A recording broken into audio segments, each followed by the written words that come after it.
Hi friends, welcome to Avi's Academy. Here I'll be discussing some of the concepts of commerce, management and economics which you all be learning in your undergraduation and post-graduation level of education. Imagine you had been to a shop, you purchased a product from that shop and the person in the cash counter has issued a bill. Now you're having a look at the bill. In the bill you see different components. There is a price. There are certain components that are shown separately. The seller has offered you a discount, and the discounted value is also shown in the bill. And then you have GST components, and at the end, there is a price which is mentioned by the seller. Now, when you look at the GST component, GST, the tax, you may have some question in mind on what value the seller has charged GST, whether it is on the maximum retail price or it is on the price after adding the components that are shown separately, or it is after deducting the discount which is offered by the seller, or it is something else, some other value.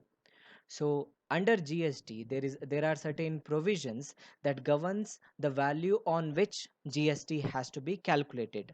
The concept that takes into consideration these provisions are called as value of supply. So today we will be discussing the concept of value of supply here. The value of supply is the value on which GST is charged by the government. Previously, I said we are going to discuss value of supply under normal case. So, in normal case, what is this value of supply? We will see now. So, value of supply of goods and services is the transaction value. Simply to put, value of supply is nothing but the transaction value under normal scenario or normal case. Now, what is this normal case and what is this transaction value? Let us see through an illustration. So, just consider the following example. So, where there is a seller and a buyer. Seller wants to sell a product to a buyer and buyer want to purchase that product from the seller, and the seller is offering ice cream. So seller sells ice cream to buyer. So buyer will get the ice cream, and in return what buyer does, what he has to pay, he has to pay price, the price of the ice cream to whom? To the seller. So this is a normal transaction. But to say exactly what is normal transaction, we have to consider this component. I mentioned here unrelated. Now, who are unrelated? The seller and buyer. To say a transaction is a normal transaction, which is happened normal course of business, the buyer and seller has to be unrelated. Why? Because sometimes, as I said previously, when seller and buyer are related, there is a possibility where seller may offer the product to the buyer at a lower price. So during that circumstances, what happens, because lower price is charged on that price, the seller may impose or charge GST, and the government will get lower amount of tax. So that's why they said, the government says, or GST act says, normal case is nothing but where the seller and buyers are not related.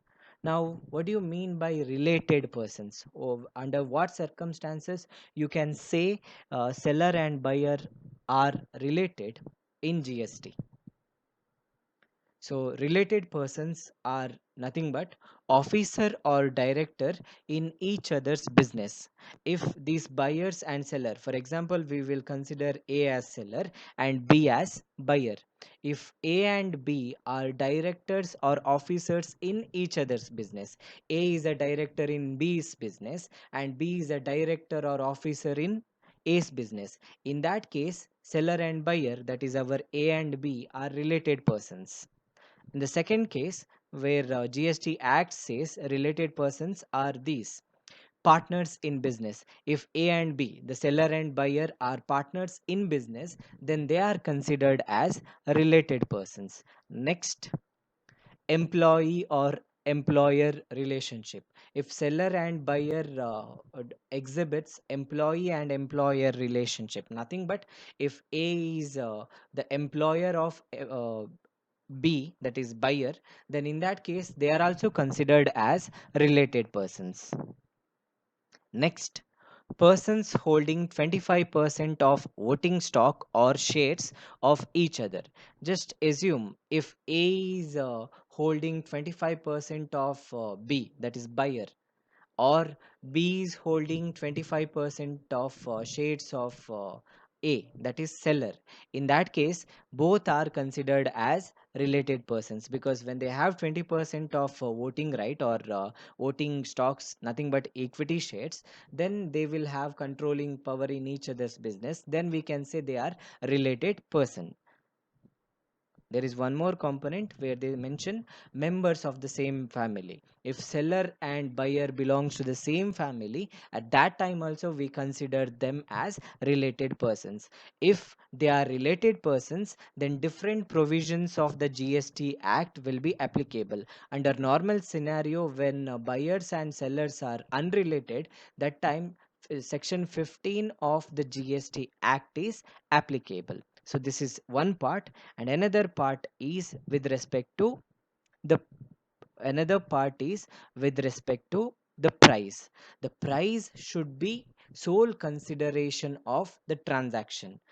In other words, price should be in monetary terms. If something else is given, maybe some product is given by the buyer to seller, like barter system, that time this is not considered to be a normal case. Different provisions will be applicable under that circumstances. Or else, for example, you seller is selling a mobile phone, and buyer in return he is giving his old phone. In that case, if you see, seller will charge a price which is lower than the actual price, right? Maybe the mobile phone may cost rupees 25,000, and for the old phone buyer is getting around 8,000.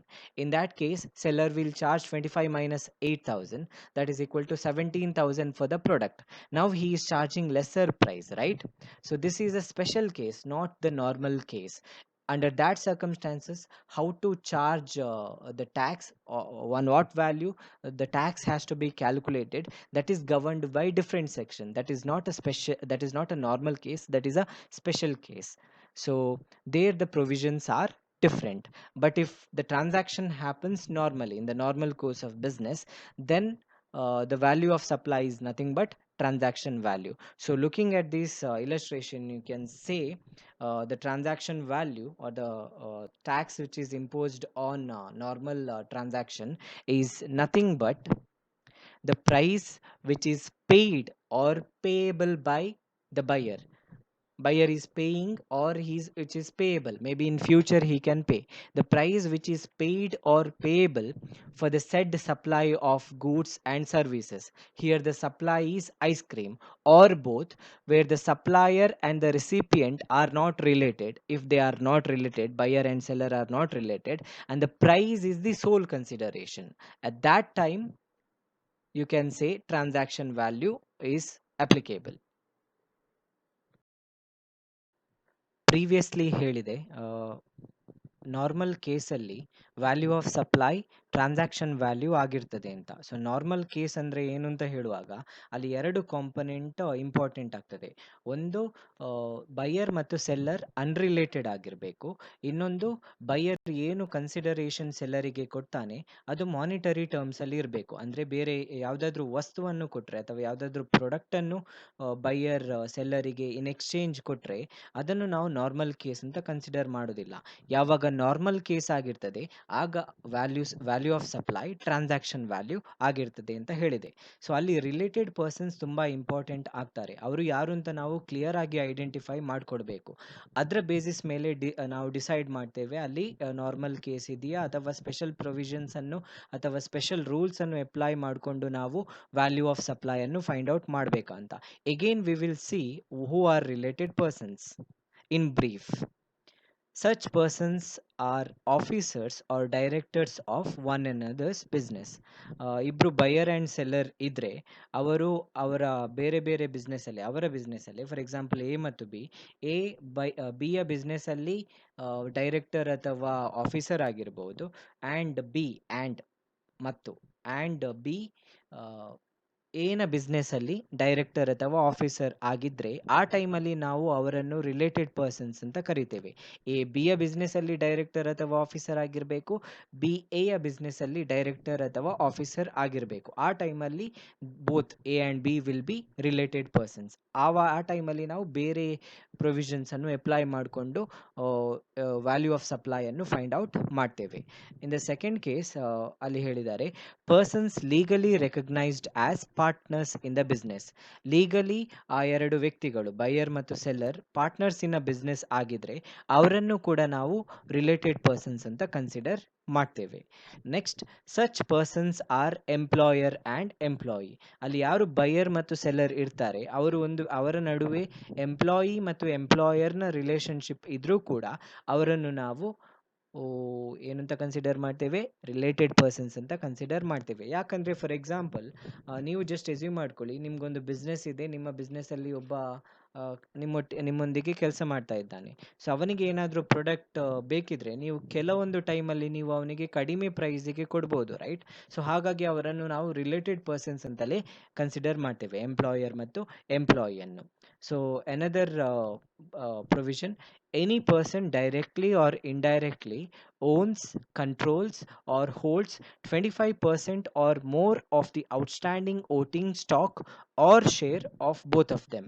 So any person directly or indirectly, ಆ ವ್ಯಕ್ತಿಗಳು directly or indirectly own ಮಾಡಿದರೆ ಏನನ್ನು 25% or more of the outstanding voting stock ಅಂದರೆ equity ಶೇರನ್ನು own ಮಾಡಿದರೆ ಅಥವಾ ಅವರ ಫರ್ಮನ್ನು control ಮಾಡೋದಾದರೆ ಅವರನ್ನು ನಾವು ಏನಂತ ಕರಿತೇವೆ, ರಿಲೇಟೆಡ್ ಪರ್ಸನ್ಸ್ ಅಂತ ಕರಿತೇವೆ. ಫಾರ್ ಎಕ್ಸಾಂಪಲ್ ಎ ಮತ್ತು ಬಿ ಇದ್ದರೆ, ಎ ಸೆಲ್ಲರ್ ಆಗಿದ್ದರೆ ಬಿ ಬೈಯರ್ ಆಗಿದ್ದರೆ ಆ ಟೈಮಲ್ಲಿ ಫಾರ್ ಎಕ್ಸಾಂಪಲ್ ಎ ಬಿಯ ಬಿಸ್ನೆಸ್ಸಿನ 25% ಆಫ್ ಶೇರ್ಸನ್ನು ಹೆಲ್ಡ್ ಮಾಡಿದರೆ ಅಥವಾ ಅವನಿಗೆ ಕಂಟ್ರೋಲಿಂಗ್ ಪವರ್ ಆ ಬಿಸ್ನೆಸ್ಸಲ್ಲಿ ಇದ್ದರೆ ಅವರನ್ನು ನಾವು, ಆ್ಯಂಡ್ ಅಗೇನ್ ಬಿ ಕೂಡ ಎ ಬಿಸ್ನೆಸ್ಸಲ್ಲಿ 25% ಅದಕ್ಕಿಂತ ಹೆಚ್ಚಿನ ಶೇರ್ಸನ್ನು ಹೆಲ್ಡ್ ಮಾಡಿದರೆ ಸೊ ಆ ಟೈಮಲ್ಲಿ ನಾವು ಅವರನ್ನು ರಿಲೇಟೆಡ್ ಪರ್ಸನ್ಸ್ ಅಂತ ಕನ್ಸಿಡರ್ ಮಾಡ್ತೇವೆ. Next, one of them directly or indirectly controls the other. So ಅದರಲ್ಲಿ ಆ ಎರಡರಲ್ಲಿ ಯಾರಾದರೂ ಒಬ್ಬರು ಡೈರೆಕ್ಟ್ಲಿ ಆರ್ ಇಂಡೈರೆಕ್ಟ್ಲಿ ಬಿಸ್ನೆಸ್ಸನ್ನು ಕಂಟ್ರೋಲ್ ಮಾಡಿದರೂ ಕೂಡ ಅವರನ್ನು ರಿಲೇಟೆಡ್ ಪರ್ಸನ್ಸ್ ಅಂತ ಕರಿಬಹುದು. Next, a third person directly or indirectly controls both of them. ಅಥವಾ ಯಾವುದೋ ಒಬ್ಬ ಮೂರನೇ ವ್ಯಕ್ತಿ, ಥರ್ಡ್ ಪರ್ಸನ್, ಈ ಎ ಮತ್ತು ಬಿಯ ಬಿಸ್ನೆಸ್ಸನ್ನು ಕಂಟ್ರೋಲ್ ಮಾಡೋದಾದ್ರೂ ಕೂಡ ಎ ಮತ್ತು ಬಿಯನ್ನು ನಾವು ರಿಲೇಟೆಡ್ ಪರ್ಸನ್ಸ್ ಅಂತ ಕರಿತೇವೆ. So next, together they directly or indirectly control a third person. ಅಥವಾ on the other side A ಮತ್ತು ಬಿ ಇಬ್ಬರು ಸೇರಿಕೊಂಡು ಇನ್ನೊಂದು ಬಿಸ್ನೆಸ್ಸನ್ನು ಕಂಟ್ರೋಲ್ ಮಾಡಿದರೂ ಕೂಡ ಅಲ್ಲಿ ಅವರಿಗೆ ಕಂಟ್ರೋಲಿಂಗ್ ಪವರ್ ಇದ್ದರೆ, ಬೇರೆ ಬಿಸ್ನೆಸ್ಸಲ್ಲಿ ಇಬ್ಬರಿಗೂ ಕೂಡ ಕಂಟ್ರೋಲಿಂಗ್ ಪವರ್ ಇದ್ದರೆ ಎ ಆ್ಯಂಡ್ ಬಿ ಅನ್ನು ನಾವು GST ಅಂಡರಲ್ಲಿ ರಿಲೇಟೆಡ್ ಪರ್ಸನ್ಸ್ ಅಂತಲೇ ಕನ್ಸಿಡರ್ ಮಾಡ್ತೇವೆ. ಅವರ ಇಂಡಿವಿಜುವಲ್ ಬಿಸ್ನೆಸ್ಸಲ್ಲಿ ಯಾವುದೇ ರೀತಿಯ ಇನ್ವಾಲ್ವ್ಮೆಂಟ್ ಇಲ್ಲ. ಎಗೆ ಸಪ್ರೇಟ್ ಬಿಸ್ನೆಸ್ ಇದೆ, ಬಿಗೆ ಸಪ್ರೇಟ್ ಬಿಸ್ನೆಸ್ ಇದೆ. ಎಯ ಇನ್ವಾಲ್ವ್ಮೆಂಟ್ ಬಿಯ ಬಿಸ್ನೆಸ್ಸಲ್ಲಿ ಇಲ್ಲ, ಬಿಯ ಇನ್ವಾಲ್ವ್ಮೆಂಟ್ ಎಯ ಬಿಸ್ನೆಸ್ಸಲ್ಲಿ ಇಲ್ಲ. ಬಟ್ ಯಾವುದೋ ಒಂದು ಮೂರನೇ ಬಿಸ್ನೆಸ್, ಸಿ ಏನ ಬಿಸ್ನೆಸ್ ಮಾಡ್ತಾ ಇದ್ದಾನೆ, ಅಲ್ಲಿ ಎ ಮತ್ತು ಬಿಗೆ ಸಮ್ ಕಂಟ್ರೋಲಿಂಗ್ ಪವರ್ ಇದೆ. ಆ ಟೈಮಲ್ಲಿ ಕೂಡ ನಾವು ಅವರಿಬ್ಬರನ್ನು, ಎ ಮತ್ತು ಬಿ ಅನ್ನು ನಾವು ರಿಲೇಟೆಡ್ ಪರ್ಸನ್ಸ್ ಅಂತಲೇ ಕನ್ಸಿಡರ್ ಮಾಡ್ತೇವೆ. Next, if they are family members. If A ಮತ್ತು ಬಿ ಫ್ಯಾಮಿಲಿ ಮೆಂಬರ್ಸ್ ಆಗಿದ್ರೆ, ಮೇ ಬಿ ಬ್ರದರ್ಸ್, ಎಗೆ ಒಂದು ಬಿಸ್ನೆಸ್ ಇದೆ ಆ್ಯಂಡ್ ಬಿಗೆ ಒಂದು ಬಿಸ್ನೆಸ್ ಇದೆ. ಸೊ ಅವರು ಯಾವುದೇ ರೀತಿಯ ಕಂಟ್ರೋಲಿಂಗ್ ಸ್ಟೇಕ್ ಇಲ್ಲ, but they are family members. ಆ ಟೈಮಲ್ಲಿ ಕೂಡ ನಾವು ಅವರನ್ನು ರಿಲೇಟೆಡ್ ಪರ್ಸನ್ಸ್ ಅಂತಲೇ ಕನ್ಸಿಡರ್ ಮಾಡ್ತೇವೆ. ಸೊ ಹಾಗಾಗಿ ಬೈಯರ್ ಮತ್ತು ಸೆಲ್ಲರ್ ರಿಲೇಟೆಡ್ ಪರ್ಸನ್ಸ್ ಆಗಿದ್ದರೆ ಆ್ಯಂಡ್ ಬೈಯರ್ ಏನು ಕನ್ಸಿಡರೇಷನ್ ಸೆಲ್ಲರಿಗೆ ಕೊಡ್ತಾನೆ ಅದು ಮಾನಿಟರಿ ಮನಿಯ ರೂಪದಲ್ಲಿ ಇದ್ದರೆ ಅದನ್ನು ನಾವು ನಾರ್ಮಲ್ ಕೇಸ್ ಮತ್ತು ಆ ಟೈಮಲ್ಲಿ ಟ್ರಾನ್ಸಾಕ್ಷನ್ ವ್ಯಾಲ್ಯೂ ಆಫ್ ಸಪ್ಲೈ ಆಗಿರ್ತದೆ. ನೆಕ್ಸ್ಟ್ ನಾವು ನೋಡುವ ಯಾವುದೆಲ್ಲ GST ಪ್ರೊವಿಷನ್ ಅಂಡರಲ್ಲಿ ನಾವು ವ್ಯಾಲ್ಯೂ ಆಫ್ ಸಪ್ಲೈಯನ್ನು ಡಿಸೈಡ್ ಮಾಡ್ತೇವೆ ಅಂತ. So first, supplies made solely for a price to unrelated buyer. ಯಾವಾಗ ಸಪ್ಲೈಯನ್ನು ಖಾಲಿ ಪ್ರೈಸಿಗೆ ಅಂದರೆ ಹಣಕ್ಕಾಗಿ ಅನ್ರಿಲೇಟೆಡ್ ಬೈಯರಿಗೆ ನಾವು ಸೇಲ್ ಮಾಡ್ತೇವೆ ಆ ಟೈಮಲ್ಲಿ. Next, supply made solely for non monetary consideration. ಕೆಲವೊಮ್ಮೆ ಏನಾಗಬಹುದು, ಸೆಲ್ಲರ್ ಒಂದು ಪ್ರಾಡಕ್ಟನ್ನು ಸಪ್ಲೈ ಮಾಡ್ತಾನೆ, ಅಲ್ಲಿ ಅವನ ಎಕ್ಸ್ಪೆಕ್ಟೇಷನ್ ಹಣ ಅಲ್ಲ, ಅಂದರೆ ಇನ್ ಕ್ಯಾಶ್ ಪೇಮೆಂಟನ್ನು ಅವನು ಎಕ್ಸ್ಪೆಕ್ಟ್ ಮಾಡ್ತಾ ಇಲ್ಲ. In return he may be expecting some material. May be seller ಯಾವುದೋ ಒಂದು ಪ್ರಾಡಕ್ಟನ್ನು ಬೈಯರಿಗೆ ಸೇಲ್ ಮಾಡಿದ್ದಾನೆ, ಆ್ಯಂಡ್ ಬೈಯರ್ ಹತ್ರ ಯಾವುದೋ ಒಂದು ಪ್ರಾಡಕ್ಟ್ ಇದೆ, ಅದು ಸೆಲ್ಲರಿಗೆ ಬೇಕು.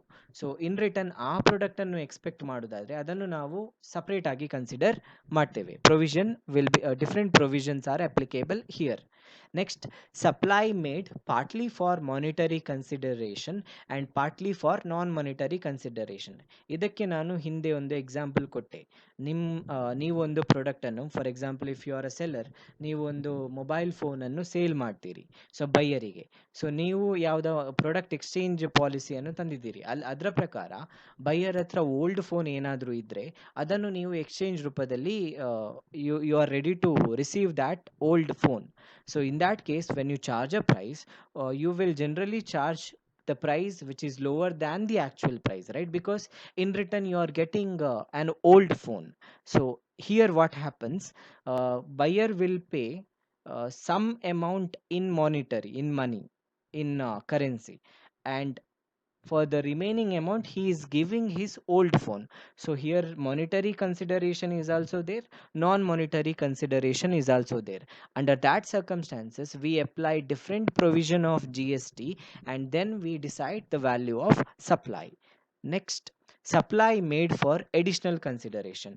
ಕೆಲವೊಮ್ಮೆ ಏನಾಗ್ತದೆ ಅಂತ ಹೇಳಿದರೆ, ಸೆಲ್ಲರ್ ಪ್ರಾಡಕ್ಟನ್ನು ಸಪ್ಲೈ ಮಾಡುವಾಗ ಅವನು ಮೋಸ್ಟ್ಲಿ ಎಡಿಷನಲ್ ಕನ್ಸಿಡರೇಷನನ್ನು ಎಕ್ಸ್ಪೆಕ್ಟ್ ಮಾಡ್ಬೋದು. ಜಸ್ಟ್ ಎಸ್ಯೂಮ್ ಮಾಡ್ಕೊಳ್ಳಿ, wholesaler is selling the product to a retailer.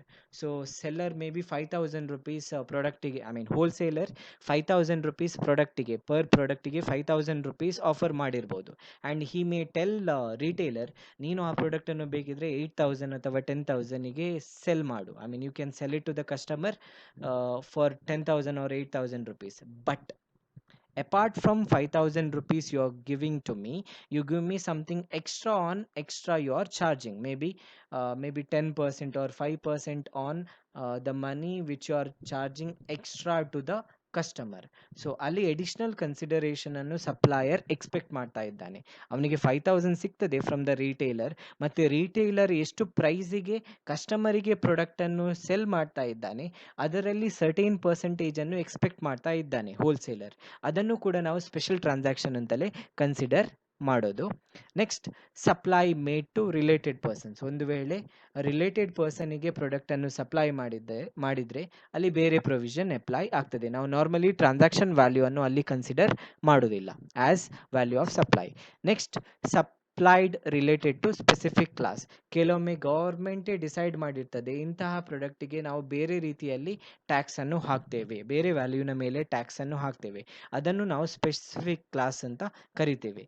ಈ ಎಲ್ಲ ಸಿಚುವೇಷನಲ್ಲಿ GST value of supply provision apply ಆಗ್ತದೆ.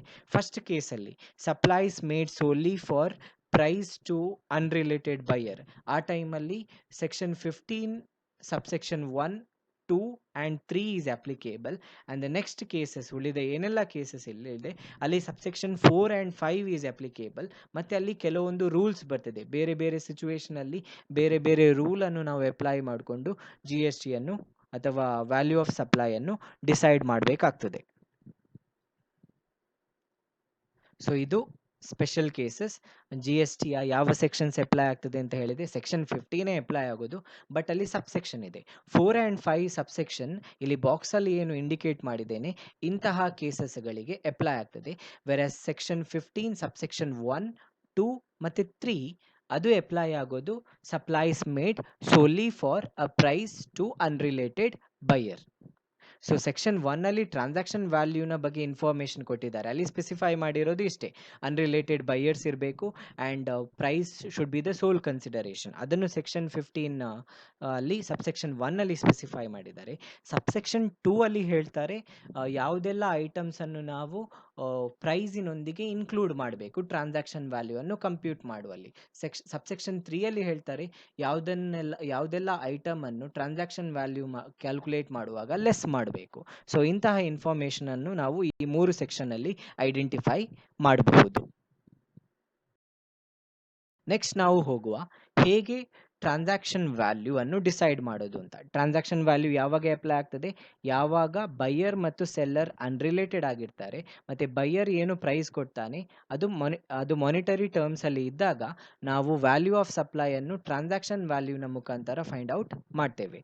ಸೊ ಈ ಟೈಮಲ್ಲಿ ನಾವು ಟ್ರಾನ್ಸಾಕ್ಷನ್ ವ್ಯಾಲ್ಯೂ ಅನ್ನು ಡಿಟರ್ಮಿನ್ ಮಾಡಬೇಕಾಗ್ತದೆ.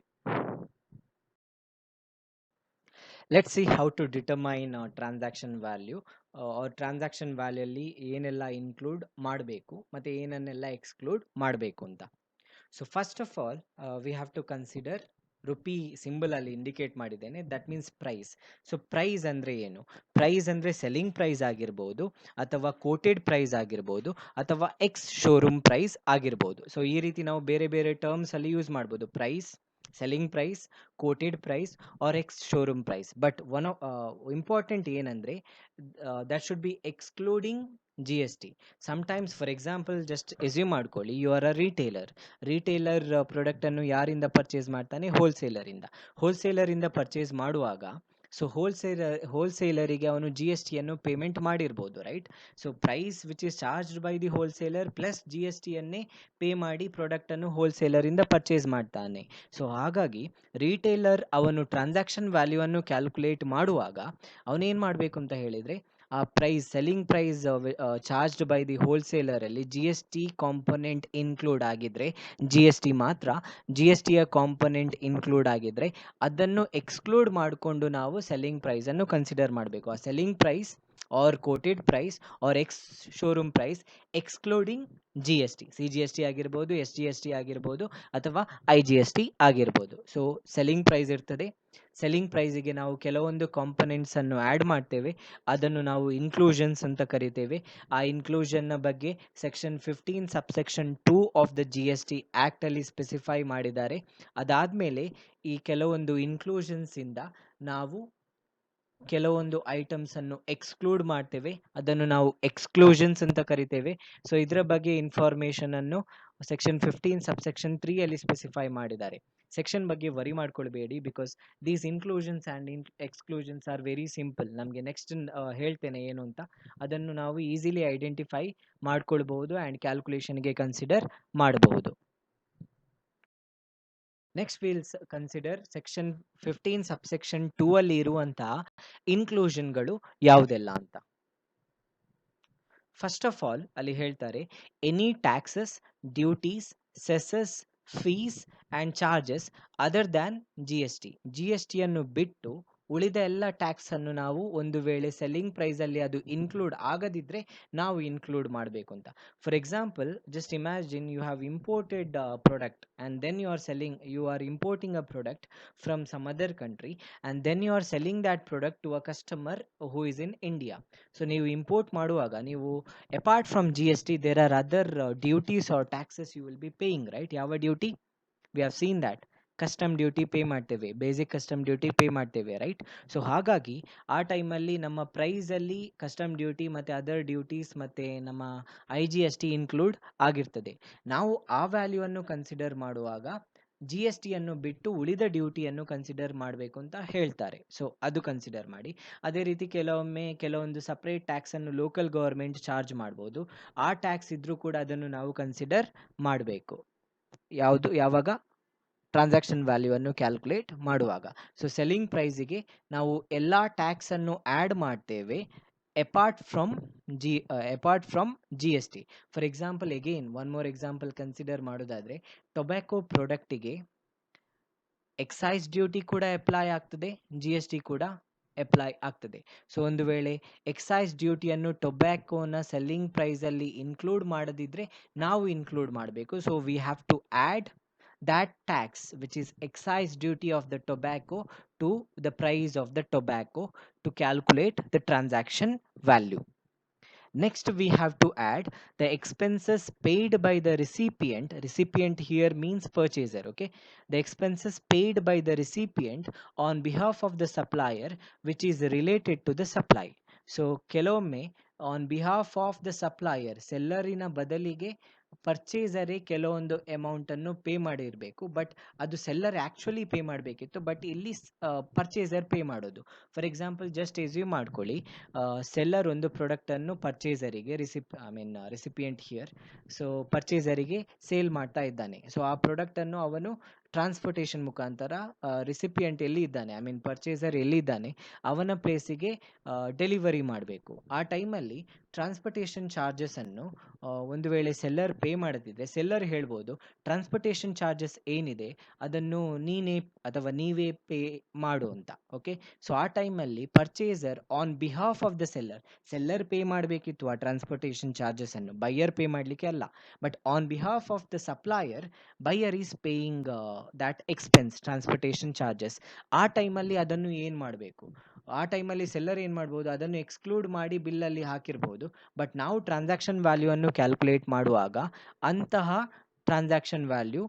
ಅಂತಹ ವ್ಯಾಲ್ಯೂವನ್ನು ಏನಾದರೂ buyer on behalf of the seller pay ಮಾಡಿದರೆ ಅದನ್ನು ನಾವು ನಮ್ಮ ಕ್ಯಾಲ್ಕುಲೇಷನಿಗೆ ಟ್ರಾನ್ಸಾಕ್ಷನ್ ವ್ಯಾಲ್ಯೂ ಕ್ಯಾಲ್ಕುಲೇಟ್ ಮಾಡುವಾಗ ಆ್ಯಡ್ ಮಾಡಬೇಕು.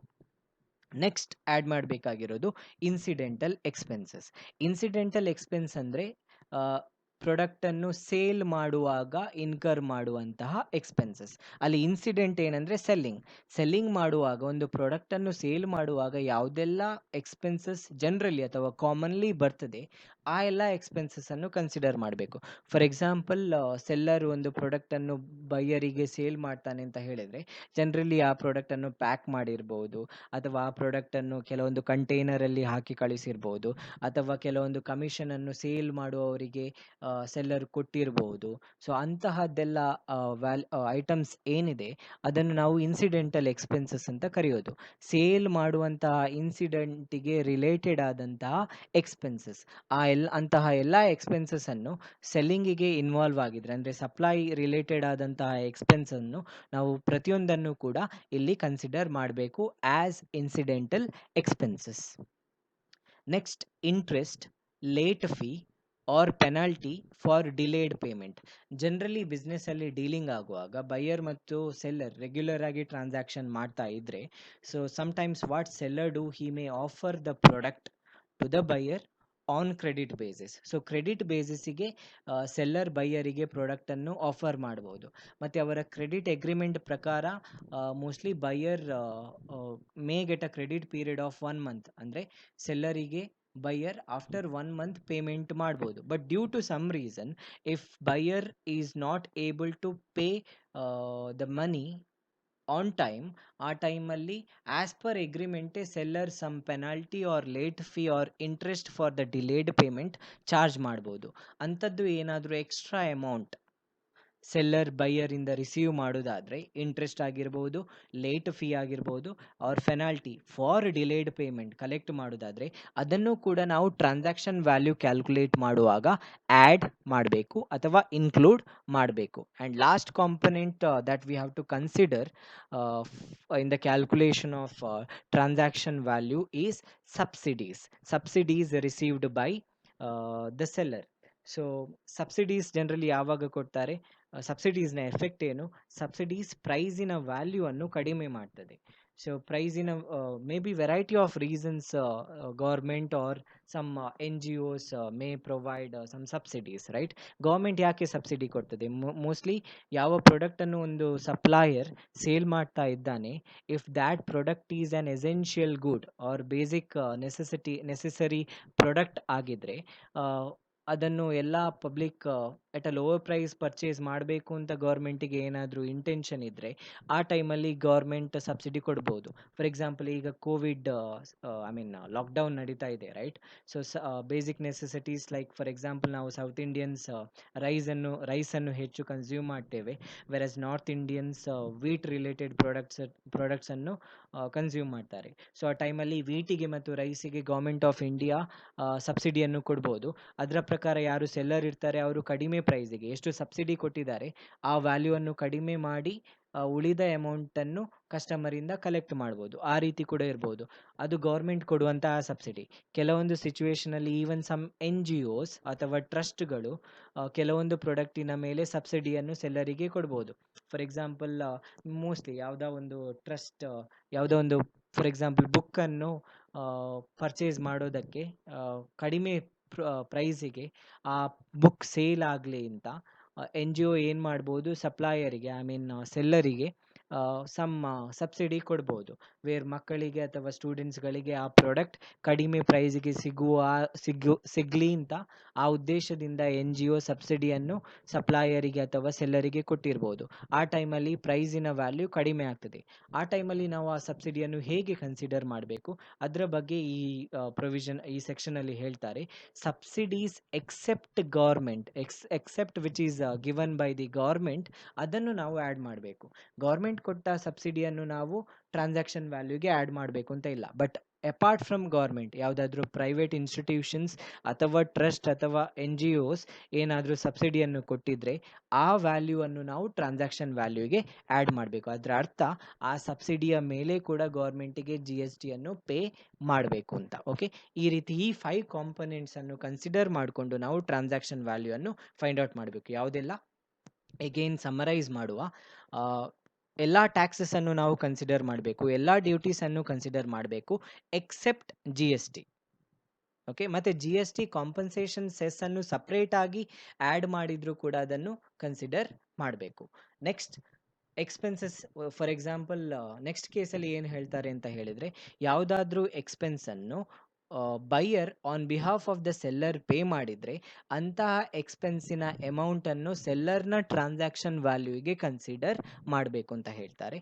ಮತ್ತು ಇನ್ಸಿಡೆಂಟಲ್ ಚಾರ್ಜಸ್ ಅಥವಾ ಇನ್ಸಿಡೆಂಟಲ್ ಎಕ್ಸ್ಪೆನ್ಸಸ್, ಸೆಲ್ಲಿಂಗ್ ಮಾಡಲಿಕ್ಕೆ ಏನೆಲ್ಲ ಎಕ್ಸ್ಪೆನ್ಸನ್ನು ಜನರಲಿ ಒಬ್ಬ ಸೆಲ್ಲರ್ ಇನ್ಕರ್ ಮಾಡ್ತಾನೆ ಆ ಎಲ್ಲ ಎಕ್ಸ್ಪೆನ್ಸಸ್ಸನ್ನು ನಾವು ಕನ್ಸಿಡರ್ ಮಾಡಬೇಕು. ಅದು ಪ್ರಾಡಕ್ಟಿನ ಡಿಸೈನ್ ಆ್ಯಂಡ್ ಡೆವಲಪ್ಮೆಂಟ್ ಎಕ್ಸ್ಪೆನ್ಸ್ ಆಗಿರ್ಬೋದು, ಅಥವಾ ಪ್ರಾಡಕ್ಟನ್ನು ಡೆಲಿವರಿ ಮಾಡಿದ ನಂತರ ಮಾಡುವಾಗ ಇನ್ಕರ್ ಮಾಡುವಂತಹ ಇನ್ಸ್ಟಲೇಷನ್ ಎಕ್ಸ್ಪೆನ್ಸಸ್ ಆಗಿರ್ಬೋದು. ಅಂತಹ ಇನ್ಸಿಡೆಂಟಲ್ ಎಕ್ಸ್ಪೆನ್ಸಸ್ಸನ್ನೆಲ್ಲ, ಸೆಲ್ಲಿಂಗ್ ರಿಲೇಟೆಡ್ ಎಕ್ಸ್ಪೆನ್ಸಸ್ಸನ್ನೆಲ್ಲ ನಾವು ಕನ್ಸಿಡರ್ ಮಾಡಬೇಕು. ಮತ್ತು interest, late fee, penalty for delayed ಪೇಮೆಂಟನ್ನು ಕೂಡ ನಾವು ಟ್ರಾನ್ಸಾಕ್ಷನ್ ವ್ಯಾಲ್ಯೂ ಕ್ಯಾಲ್ಕುಲೇಟ್ ಮಾಡುವಾಗ ಕನ್ಸಿಡರ್ ಮಾಡಬೇಕು. ಅದರೊಟ್ಟಿಗೆ ನಾನ್ ಗೌರ್ಮೆಂಟ್ ಇನ್ಸ್ಟಿಟ್ಯೂಷನ್, ಸ್ಟೇಟ್ ಮತ್ತು ಸೆಂಟ್ರಲ್ ಗೌರ್ಮೆಂಟನ್ನು ಬಿಟ್ಟು ಬೇರೆ ಯಾರಿಂದಾದರೂ ಸಬ್ಸಿಡಿ ಸೆಲ್ಲರಿಗೆ ಸಿಕ್ಕಿದರೆ ಆ ವ್ಯಾಲ್ಯೂವನ್ನು ಕೂಡ ನಾವು ಟ್ರಾನ್ಸಾಕ್ಷನ್ ವ್ಯಾಲ್ಯೂ ಕ್ಯಾಲ್ಕುಲೇಟ್ ಮಾಡುವಾಗ ಆ್ಯಡ್ ಮಾಡಬೇಕು. ಈ 5 ಕಾಂಪೊನೆಂಟನ್ನು ಆ್ಯಡ್ ಮಾಡಿ ನಂತರ ನಾವು ಕೆಲವೊಂದು ಕಾಂಪೊನೆಂಟನ್ನು ಲೆಸ್ ಮಾಡಬೇಕಾಗ್ತದೆ. ಆ ಕಾಂಪೊನೆಂಟ್ ಯಾವುದು ಅದನ್ನು ನಾವು ಎಕ್ಸ್ಕ್ಲೂಷನ್ಸಲ್ಲಿ ನೋಡುವ ಈಗ. ಸೊ ಎಕ್ಸ್ಕ್ಲೂಷನ್ಸ್, GST ಆ್ಯಕ್ಟಿನ ಸೆಕ್ಷನ್ 15 ಸಬ್ಸೆಕ್ಷನ್ 3ಯಲ್ಲಿ ಯಾವುದೆಲ್ಲ ಕಾಂಪೊನೆಂಟನ್ನು ನಾವು ಟ್ರಾನ್ಸಾಕ್ಷನ್ ವ್ಯಾಲ್ಯೂನಿಂದ ಎಕ್ಸ್ಕ್ಲೂಡ್ ಮಾಡಬೇಕು ಅಂತ ಸ್ಪೆಸಿಫೈ ಮಾಡಿದ್ದಾರೆ. ಅದ್ರ ಬಗ್ಗೆ ಇರೋದು ಡಿಸ್ಕೌಂಟಿನ ಬಗ್ಗೆ ಮಾತ್ರ ಸೆಕ್ಷನ್ 15 ಸಬ್ಸೆಕ್ಷನ್ 3ಯಲ್ಲಿ ಮೆನ್ಷನ್ ಮಾಡಿದ್ದಾರೆ. ವಿ ವಿಲ್ ಸಿ ದ್ಯಾಟ್ ನಾವು ಡಿಸ್ಕೌಂಟ್, ಅದು ಕ್ಯಾಶ್ ಡಿಸ್ಕೌಂಟ್ ಆಗಿರ್ಬೋದು ಅಥವಾ ಟ್ರೇಡ್ ಡಿಸ್ಕೌಂಟ್ ಆಗಿರ್ಬೋದು, ಅದನ್ನು ನಾವು ಟ್ರಾನ್ಸಾಕ್ಷನ್ ವ್ಯಾಲ್ಯೂನಿಂದ ಲೆಸ್ ಟ್ರಾನ್ಸಾಕ್ಷನ್ ವ್ಯಾಲ್ಯೂ ಕ್ಯಾಲ್ಕುಲೇಟ್ ಮಾಡುವಾಗ ಪ್ರೈಸಲ್ಲಿ ಇನ್ಕ್ಲೂಡ್ ಆಗಿದ್ರೆ ಅದನ್ನು ನಾವು ಲೆಸ್ ಮಾಡಬೇಕು. ಸೊ ಯಾವುದೆಲ್ಲ we will see clearly I have given here. ಇದನ್ನು ನೋಡುವಾಗ, ಈ ಟೇಬಲ್ ನೋಡುವಾಗ ನಿಮಗೆ ಅರ್ಥ ಆಗ್ಬಹುದು. Still I will explain. ಡಿಸ್ಕೌಂಟನ್ನು ಯಾವಾಗ ಕೊಟ್ಟಿದ್ದಾರೆ ಅದು ಇಂಪಾರ್ಟೆಂಟ್ ಆಗ್ತದೆ. ವೆದರ್ ಅದು ಎಲಿಜಿಬಲ್, ಅದನ್ನು ನಾವು ಲೆಸ್ ಮಾಡ್ಬೋದಾ ಅಥವಾ ಅಂತಹ ಡಿಸ್ಕೌಂಟನ್ನು ಚಾರ್ಜ್ ಮಾಡಲಿಕ್ಕೆ ಇಲ್ವಾ ಅಂತ ನೋಡ್ಕೊಳ್ಳಿಕ್ಕೆ.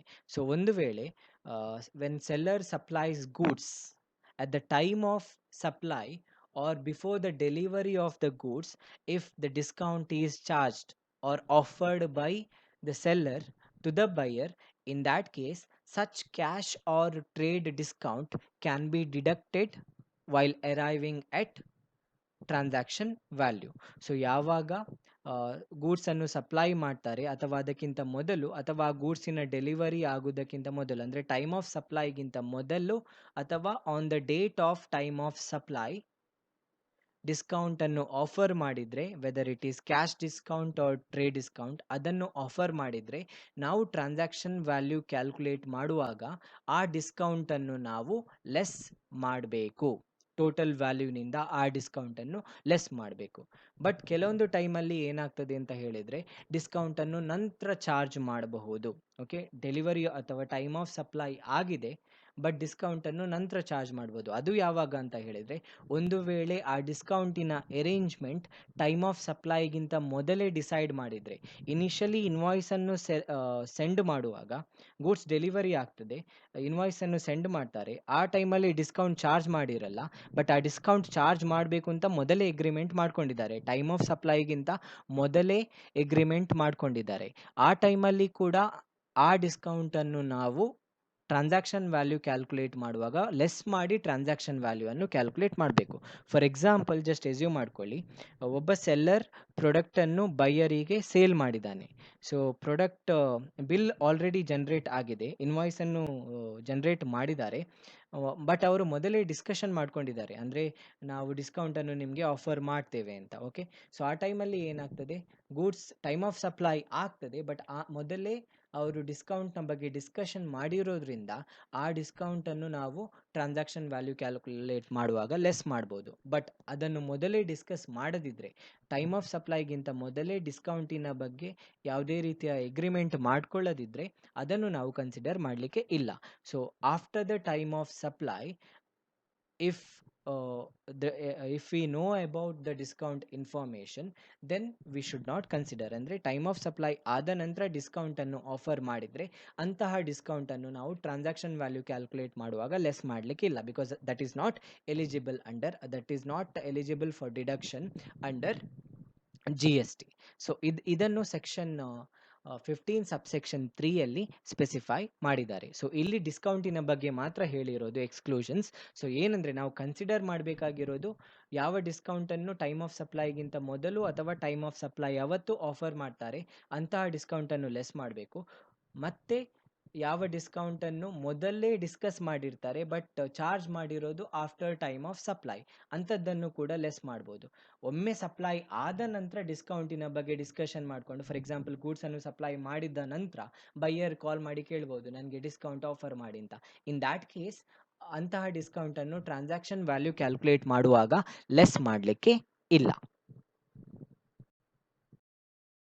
ಕೆಲವೊಂದು ಸ್ಪೆಷಲ್ ಐಟಮ್ಸ್ ಇದೆ ಅಥವಾ ಸ್ಪೆಷಲ್ ಕೇಸಸ್ ಇದೆ, ಅಂದರೆ ಇನ್ಸಿಡೆಂಟಲ್ ಎಕ್ಸ್ಪೆನ್ಸ್ ರಿಲೇಟೆಡ್ ಕೇಸಸ್ ಇದೆ. ಆ ಟೈಮಲ್ಲಿ ನಾವು ಹೇಗೆ ಅದನ್ನು ಟ್ರೀಟ್ ಮಾಡ್ತೇವೆ ಅಂತ. For example, cost of returnable packing, ಅಂದರೆ ಕೆಲವೊಮ್ಮೆ ಸೆಲ್ಲರ್ ಗೂಡ್ಸನ್ನು ಪ್ಯಾಕ್ ಮಾಡಿ ಸೆಂಡ್ ಮಾಡ್ಬೋದು, ರೈಟ್? ಯಾವುದೋ ಒಂದು ಕಂಟೈನರಲ್ಲಿ ಹಾಕಿ ಆ ಗೂಡ್ಸನ್ನು ಸಪ್ಲೈ ಮಾಡಿದ್ದಾನೆ. ಅವರ ಎಗ್ರಿಮೆಂಟ್ ಪ್ರಕಾರ ಆ ಕಂಟೈನರನ್ನು ಬೈಯರ್ ರಿಟರ್ನ್ ಮಾಡಬೇಕು. ಸೊ ಅಂತಹ ರಿಟರ್ನೇಬಲ್ ಕಂಟೈನರ್ನ ಕಾಸ್ಟನ್ನು ನಾವು ಟ್ರೀಟ್ ಮಾಡಬೇಕು ಹೇಗೆ ಅಂತ ನಂತರ ನೋಡುವ. ಅಥವಾ ಕೆಲವೊಮ್ಮೆ ಏನಾಗ್ತದೆ, ರಿಟರ್ನೇಬಲ್ ಕಂಟೈನರ್ ಇರ್ತದೆ, ಅದರ ಪ್ರಕಾರ ಬೈಯರ್ ಗೂಡ್ಸ್ ರಿಸೀವ್ ಮಾಡಿದ ನಂತರ ಆ ಕಂಟೈನರನ್ನು ಸೆಲ್ಲರಿಗೆ ರಿಟರ್ನ್ ಮಾಡಬೇಕು. ಆ್ಯಸ್ ಅ ಗ್ಯಾರಂಟಿ ಕೆಲವೊಮ್ಮೆ ಏನು ಮಾಡ್ಬೋದು, ಬೈಯರ್ ರಿಟರ್ನ್ ಮಾಡದೇ ಇರ್ಬೋದು, right? So as a guarantee seller ಏನು ಮಾಡ್ಬೋದು, ಬೈಯರಿಂದ ಕೆಲವೊಂದು ಡೆಪಾಸಿಟನ್ನು ಕಲೆಕ್ಟ್ ಮಾಡ್ಬೋದು, deposit for returnable container. So ಆ ರೀತಿ ಇದ್ದಾಗ ಕೂಡ ಅದು ಸೇಮ್ ಆಗ್ತದೆ, ಕಾಸ್ಟ್ ಆಫ್ ರಿಟರ್ನೇಬಲ್ ಪ್ಯಾಕಿಂಗ್. ಅದನ್ನು ಏನು ಮಾಡಬೇಕು, ವಿ ವಿಲ್ ಸಿ. ಅದರೊಟ್ಟಿಗೆ discount in normal practices. So ಕೆಲವೊಮ್ಮೆ ನಾರ್ಮಲ್ ಪ್ರಾಕ್ಟೀಸಲ್ಲಿ ಜನರಲಿ ಡಿಸ್ಕೌಂಟನ್ನು ಆಫರ್ ಮಾಡ್ತಾರೆ. ಅಲ್ಲಿ ಹೇಳಿದ ಟ್ರೇಡ್ ಡಿಸ್ಕೌಂಟ್ ಮತ್ತು ಕ್ಯಾಶ್ ಡಿಸ್ಕೌಂಟನ್ನು ಬಿಟ್ಟು ಕೆಲವೊಮ್ಮೆ ನಾರ್ಮಲ್ ಪ್ರಾಕ್ಟೀಸಲ್ಲಿ ಡಿಸ್ಕೌಂಟನ್ನು ಆಫರ್ ಮಾಡ್ತಾರೆ. ಸೊ ಅಂತಹ ಡಿಸ್ಕೌಂಟನ್ನು ನಾವು ಹೇಗೆ ಟ್ರೀಟ್ ಮಾಡಬೇಕು. ಅದರೊಟ್ಟಿಗೆ ಗೂಡ್ಸ್ ರಿಟರ್ನ್ಡ್ ಆರ್ ರಿಜೆಕ್ಟೆಡ್. ಕೆಲವೊಮ್ಮೆ ಏನಾಗ್ತದೆ, ಗೂಡ್ಸನ್ನು ನಾವು ಸಪ್ಲೈ ಮಾಡ್ತೇವೆ, ಮೇ ಬಿ ಗೂಡ್ಸಲ್ಲಿ ಯಾವುದಾದ್ರೂ ಫಾಲ್ಟ್ ಅಥವಾ ಮಿಸ್ಟೇಕ್ ಇರ್ಬೋದು, ಅಥವಾ ಗೂಡ್ಸಿನ ಕ್ವಾಲಿಟಿ ಇನ್ಫೀರಿಯರ್ ಆಗಿರ್ಬೋದು. ಆ ಟೈಮಲ್ಲಿ ಬೈಯರ್ ಗೂಡ್ಸನ್ನು ರಿಟರ್ನ್ ಮಾಡ್ತಾನೆ, ರೈಟ್, ಸೆಲ್ಲರಿಗೆ. ಆ ಟೈಮಲ್ಲಿ ಹೇಗೆ ಟ್ರೀಟ್ ಮಾಡೋದು ಅಂತ. ಸೊ ಗೂಡ್ಸ್ ರಿಟರ್ನ್ ಇದ್ದು ಕೇಸಲ್ಲಿ ಅಥವಾ ಗೂಡ್ಸ್ ಇದು ರಿಜೆಕ್ಷನ್ ಇದ್ದು ಕೇಸಲ್ಲಿ, if buyer returns the goods within 6 months, then we have to consider. So ಅಂದರೆ ಬೈಯರ್ 6 ತಿಂಗಳ ಒಳಗಡೆ ಗೂಡ್ಸನ್ನು ರಿಟರ್ನ್ ಮಾಡಿದರೆ ಅಂತಹ ರಿಟರ್ನ್ ಆದ ಗೂಡ್ಸನ್ನು ನಾವು ಕನ್ಸಿಡರ್ ಮಾಡ್ಬೋದು. ಇಫ್ 6 ತಿಂಗಳು ಆದರೆ ಅಂಥದ್ದನ್ನು ಕನ್ಸಿಡರ್ ಮಾಡಲಿಕ್ಕೆ ಇಲ್ಲ. ಹೇಗೆ ಕನ್ಸಿಡರ್ ಮಾಡಬೇಕು, ವಿ ವಿಲ್ ಸಿ ಲೇಟರ್. ಮೊದಲು ಯಾವುದೆಲ್ಲ ಸ್ಪೆಷಲ್ ಕೇಸಸ್ ಇದೆ ಅದನ್ನು ಕನ್ಸಿಡರ್ ಮಾಡುವ. Next special case, cost of additional material supplied by the buyer. ಕೆಲವೊಮ್ಮೆ ಏನಾಗ್ತದೆ, ಒಂದು ಪ್ರಾಡಕ್ಟ್ ಬೈಯರಿಗೆ ಬೇಕು, ಬಟ್ ಆ ಪ್ರಾಡಕ್ಟಲ್ಲಿ ಯಾವುದೋ ಒಂದು ಸ್ಪೆಸಿಫಿಕ್ ಮೆಟೀರಿಯಲ್ ಇನ್ಕ್ಲೂಡ್ ಆಗಿರಬೇಕು ಅಂತ ಅವನು ಎಕ್ಸ್ಪೆಕ್ಟ್ ಮಾಡಿರ್ತಾನೆ. For example, may be the buyer is purchasing machine from the seller. ಆ machine, in that machine the buyer wants to set up his mold. Mould ಅಂದರೆ ನಾವು ಅಚ್ಚು ಅಂತ ಕರಿತೇವೆ. ಅದನ್ನು ಆಲ್ರೆಡಿ ಇನ್ಬಿಲ್ಟ್ ಮಾಡಿಯೇ ಕೊಡಬೇಕು ಅಂತ ಬೈಯರ್ನ ಎಕ್ಸ್ಪೆಕ್ಟೇಷನ್ ಇರ್ಬೋದು. ಆ ಟೈಮಲ್ಲಿ ಆ ಮೌಲ್ಡ್ ಏನಿದೆ ಅದನ್ನು ಸೆಲ್ಲರಿಗೆ ಅಥವಾ ಸಪ್ಲಾಯರಿಗೆ ಬೈಯರ್ ಸಪ್ಲೈ ಮಾಡಬೇಕು.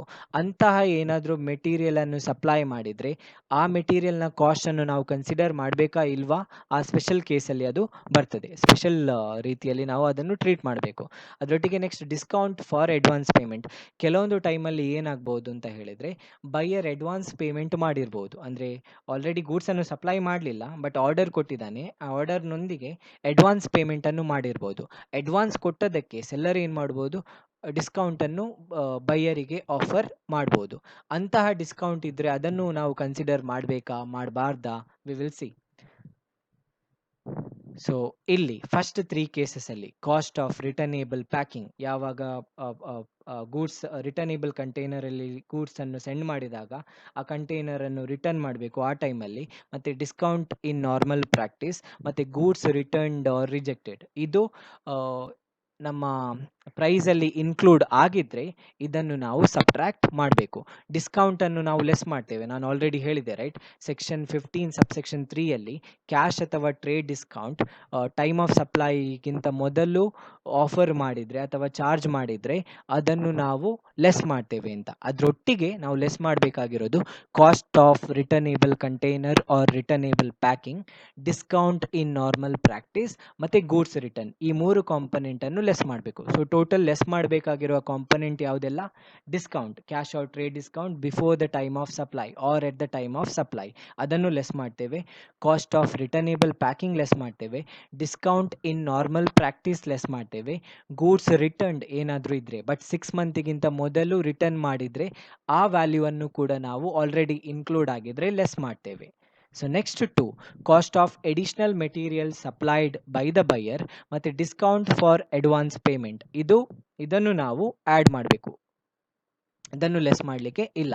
ಅಂದರೆ ಇಲ್ಲಿ ಏನಾಗ್ಬೋದು ಅಂತ ಹೇಳಿದರೆ, ಡಿಸ್ಕೌಂಟ್ ಫಾರ್ ಅಡ್ವಾನ್ಸ್ ಪೇಮೆಂಟ್, ಅದು ಡಿಸ್ಕೌಂಟ್ ಅಂತ ಅದನ್ನು ನಾವು GSTಯಲ್ಲಿ ಟ್ರೀಟ್ ಮಾಡೋದಿಲ್ಲ, ಬಟ್ ಅದು ಪ್ರೈಸಿಂದ ಲೆಸ್ ಆಗಿರ್ಬೋದು. ಅದಕ್ಕೆ ನಾವು ಅಗೇನ್ ಅದನ್ನು ಆ್ಯಡ್ ಮಾಡಬೇಕಾಗ್ತದೆ. Thank you for watching the video. If you like the video, please subscribe to my channel Avi's Academy by clicking subscribe button. And if you want to get continuous notification on the videos which I am going to upload in the future days, please press bell icon. To summarize, our focus was on computation of transaction value. So to compute transaction value to the selling price or ex-showroom price or quoted price excluding GST, we add components like all the taxes other than GST, and then we add the amount that the supplier is liable to pay in relation to supply, but it is paid by the buyer on behalf of the supplier. If such amount is there, we have to add it back, we have to add. And then incidental expenses we add. Then interest for late payment or penalty for late payment we add. And then we add subsidies received from non-government agencies we add. And from that total we deduct components like discount if it is offered or discussed before or at the time of supply. Then we deduct discount on normal practices, and then we deduct sales return if the sales return is sales return, I mean if the goods are returned within 6 months. So such components we add to arrive at transaction value. Thank you once again. In the next video we will be focusing on computational aspects of time of supply. So we will meet you again in the next video. Thank you.